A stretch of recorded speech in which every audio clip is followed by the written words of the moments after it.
Alors, on n'a pas encore parlé de la Chine. Donc, je ne sais pas si tu sais, c'est un peu un de mes domaines de prédilection, parce que ça fait 4 ans que j'enquête sur ce pays qui fait partie en fait de l'international communiste, qui, à mon avis, le dirige très largement avec Poutine, justement.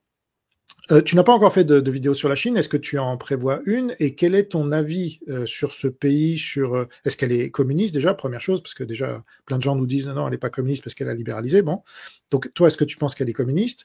Est-ce que tu penses qu'elle est responsable de la pandémie? Et est-ce que tu vois ça comme une attaque biologique? Ce que même Guy Millière a reconnu. Alors même lui, il a dit que c'était une attaque biologique. Donc finalement, tu vois. Est-ce que toi, tu es sur cette position-là aussi ou pas? Et est-ce que tu as étudié avec mes enquêtes ou d'autres, je ne sais pas trop lesquelles, mais enfin, vu que je suis le seul en France, mais à l'étranger, il y en a un peu plus qui en ont parlé, est-ce que tu as étudié la captation d'élite de la Chine communiste un peu partout dans le monde, en Occident notamment, et en France en particulier, ou pas? Et donc, comment est-ce que tu vois cette question qui apparaît finalement assez récemment, mais sur laquelle il faut, je pense, vite nous rattraper? Moi, en tout cas, je parle pour moi, j'ai pris beaucoup de retard en 2020. Quand j'ai découvert tout ça, je me suis rendu compte que on m'avait baladé parce qu'ils ont été très discrets. Est-ce que toi, voilà, comment tu as vécu tout ça? Euh, Alors, oui, évidemment, la Chine est communiste, hein. La Chine est communiste, son économie, elle est dirigée, il y a des gens qui sont des pantins, il y a des relais de l'État un peu partout. Je veux dire, c'est très surveillé. Enfin, bon, évidemment, ça n'a rien d'un pays libéral. Le capitalisme n'est que de connivence et n'est que de capitalisme d'État, hein, donc c'est bien du communisme. je précise juste Euh, qu'il n'y a pas de droit de propriété en plus, hein, donc ça, c'est quand même le truc fondamental. Il n'y a pas de droit de propriété pour les immeubles. Par exemple, un appartement, on ne peut pas devenir propriétaire d'un appartement en Chine. On le loue 99 ans à l'État. Juste, je ferme la parenthèse. oui, oui, puis bon, je veux dire, ils réécrivent la Bible. Enfin, il y a un niveau de totalitarisme qui est assez délirant. Mais ils font illusion, et c'est là où tu as raison, c'est que ils arrivent à se présenter comme avec un autre visage au sein du monde occidental, parce qu'il y a une hypocrisie, hein, du monde occidental, bien sûr, qui a laissé la Chine entrer dans l'OMC et qui l'a laissé se développer parce que ça faisait des bas-coups, hein. C'est sûr que peut-être que ça les intéresse pas forcément d'avoir des victimes du laogai, et puis qu'il y a des gens qui peuvent sous-traiter là-bas. Bon, il y a un argument moral. Aujourd'hui, on peut pas défendre la coopération avec cette nation, je le pense. Ça doit être difficile puisque maintenant les liens sont vraiment très étroits et sont très forts, mais il faut se désengager au plus vite de cette coopération avec cet État hostile. Il faut l'affaiblir de la plus grande des façons. Il faut être intraitable, hein. Il faut bien sûr aller jusqu'au bout de cette logique, c'est-à-dire aller jusqu'à la guerre totale, nucléaire s'il le faut, parce que c'est une question existentielle. Il menace pas seulement, on va dire, des intérêts économiques, hein, c'est pas ça, c'est pas seulement, je vais prendre Taïwan, etc., mais il menace l'essence même de notre civilisation en tant que modèle, la liberté des individus. Et ce serait un très très mauvais monde si les Chinois dominaient. En tous les cas, cette Chine-là.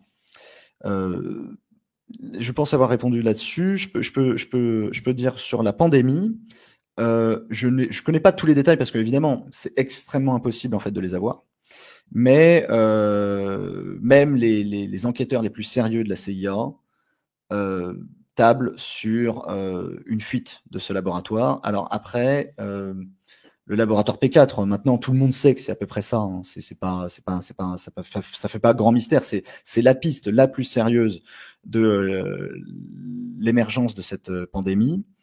Après, est-ce qu'elle est d'ordre accidentel ou intentionnel? Moi, j'ai pas des éléments là-dessus. Je les ai pas lus. Je me suis peut-être pas suffisamment intéressé, mais en tous les cas, ce qui m'intéresse suffisamment, c'est de voir que la stratégie de la Chine a été celle de propager la maladie. Donc, de toute façon, on est dans ce cas-là. On est dans le cadre, même si c'est accidentel, de ne pas préserver le reste du monde de ce qu'on fait soi-même. Donc, c'est apparenté à une attaque biologique. Le mensonge, hein, qui consiste à faire croire aux Chinois et au monde entier que c'était un virus italien, que en fait c'était les Occidentaux, les Américains, hein, ils sont allés jusqu'à raconter que c'était les soldats américains qui l'avaient ramené quand ils étaient venus en Chine. Enfin bon, on est quand même toujours dans la même rhétorique et toujours euh, dans le même mensonge qui sans discontinuer, hein, depuis le communisme, hein.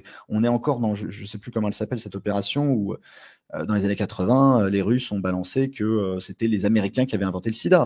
On est vraiment tout le temps dans le même modèle.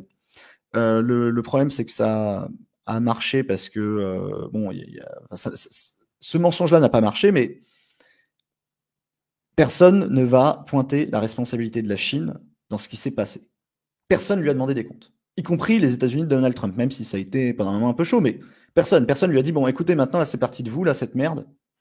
Vous allez payer, là, vous allez passer à la caisse. Personne ne l'a fait parce que on est dans un rapport de force où la Chine est vraiment menaçante, elle est vraiment dangereuse. Évidemment, le rapport de force, il est en faveur de l'Occident aujourd'hui, mais il n'est en faveur que parce que l'Europe n'est pas encore vassalisée, et j'espère ne le sera pas, par la Russie. Parce que si elle devient trop faible ou elle se tourne contre les intérêts occidentaux, là, ouais, si les États-Unis sont seuls face à la Chine, l'Iran, la Corée, etc., ça risque d'être vraiment trop compliqué, quoi. Et donc, toi, tu penses que la captation d'élite, c'était l'autre question. Ah, la captation d'élite. Oui, bon, alors, il y a certains agents chinois. Bon, le plus connu, c'est évidemment Raffarin. Mais non, j'ai pas beaucoup d'infos sur l'infiltration chinoise. J'ai lu beaucoup d'articles de Epoch Times, évidemment, ou des articles américains qui ont été faits là-dessus. Parce que c'est très intéressant. Ça se passe aussi beaucoup aux États-Unis, hein, avec les étudiants chinois, les vols de recherche, etc. J'ai pas énormément d'infos en France parce que justement, ils sont très discrets. Ils sont beaucoup moins tricards que les Russes. Puis en plus, bon, ils se font même prendre quand ils font leurs opérations minables. Mais les Chinois, ils sont beaucoup plus malins.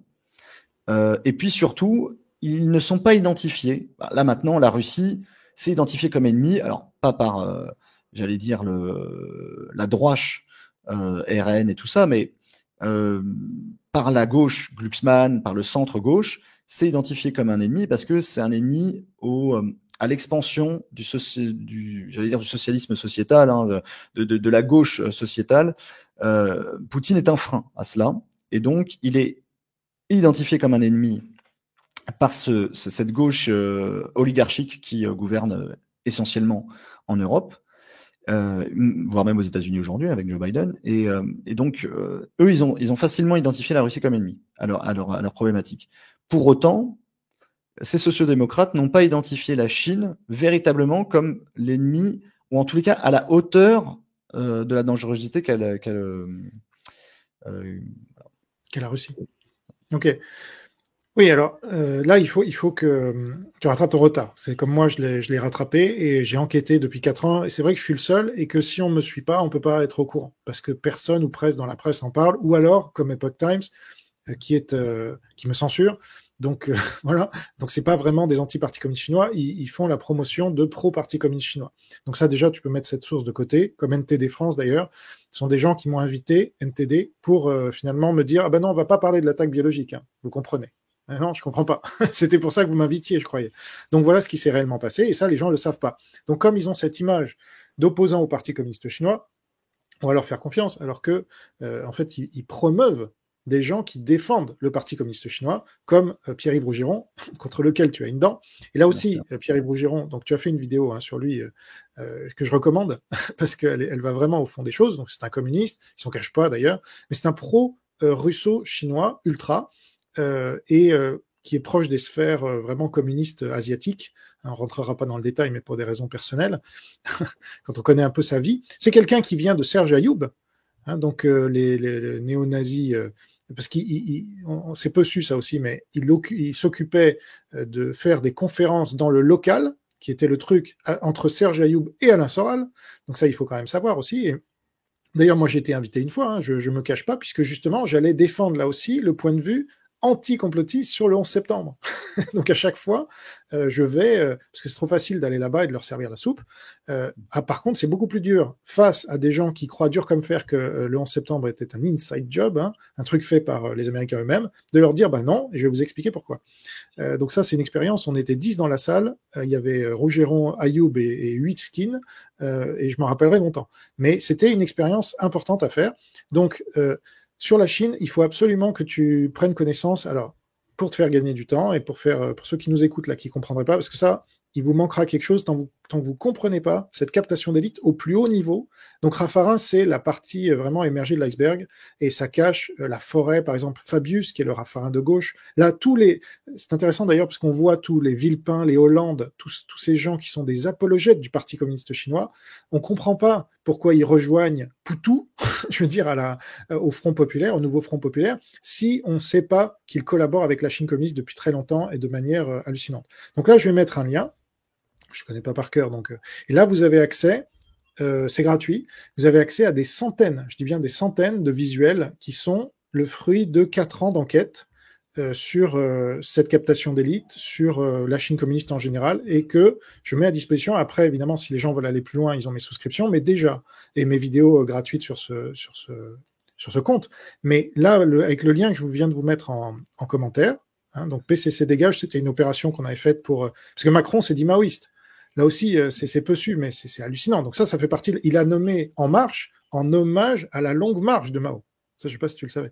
Bon, voilà. Oui. Donc, mais ça, c'est juste la partie émergée de l'iceberg. Après, quand on descend, on voit que c'est absolument partout. Alors, soit il y a les pro-russes qui sont aujourd'hui plutôt soi-disant la droite, en fait, sur la droite du spectre politique, mais c'est pas du tout la droite, la vraie droite.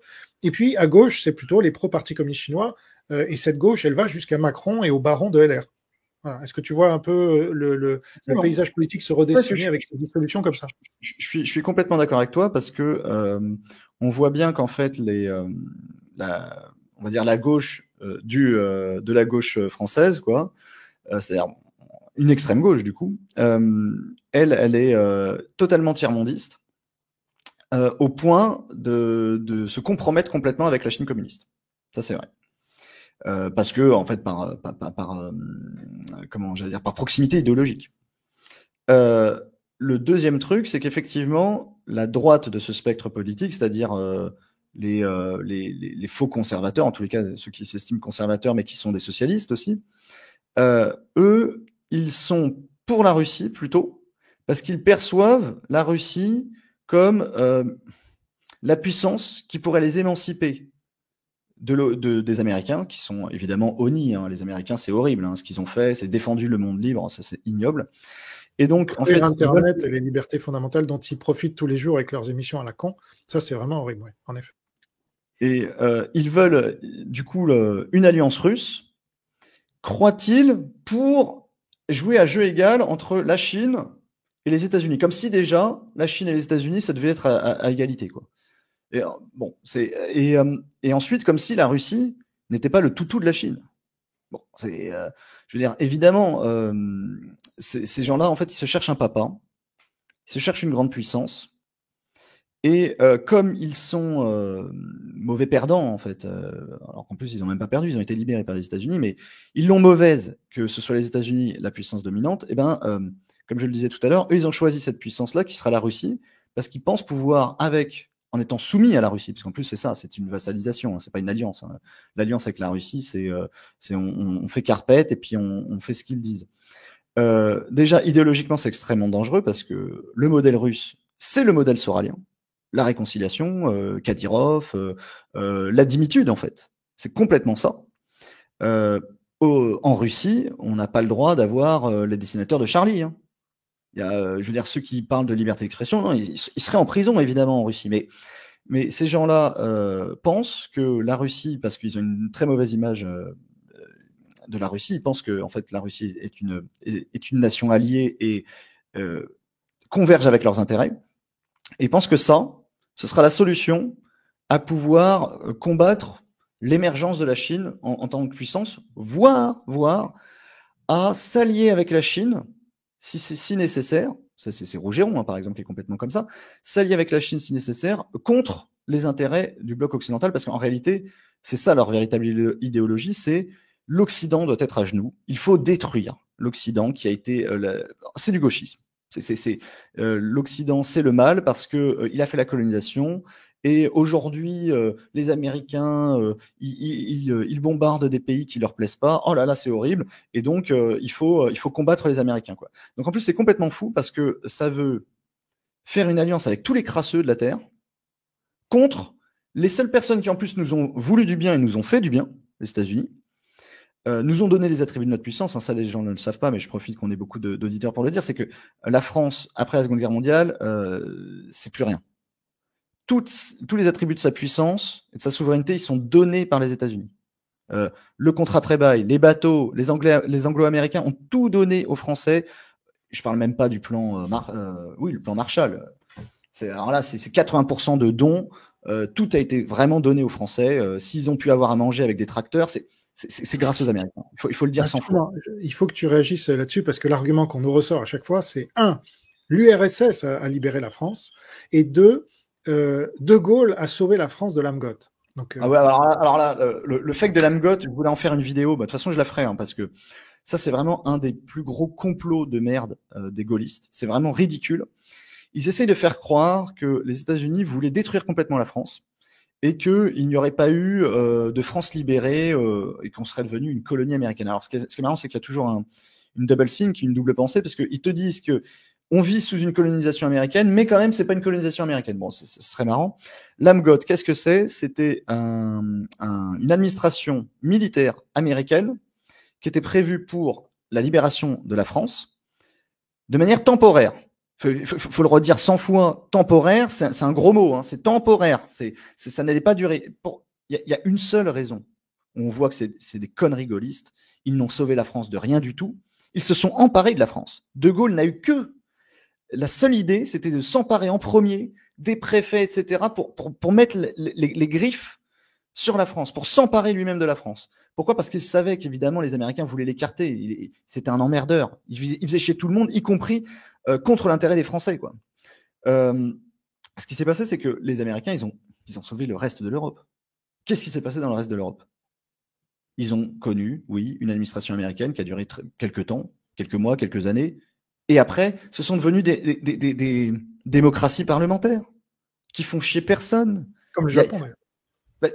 Oui, enfin, je veux dire, on peut parler de l'Italie, par exemple. Je veux dire, l'Italie, les Américains ont même aidé les Italiens à se sauver du communisme en bourrant les urnes au lendemain de la Seconde Guerre mondiale. Ils ont eu raison, bien sûr. Face à des communistes, on n'a pas besoin de jouer un faux jeu démocratique.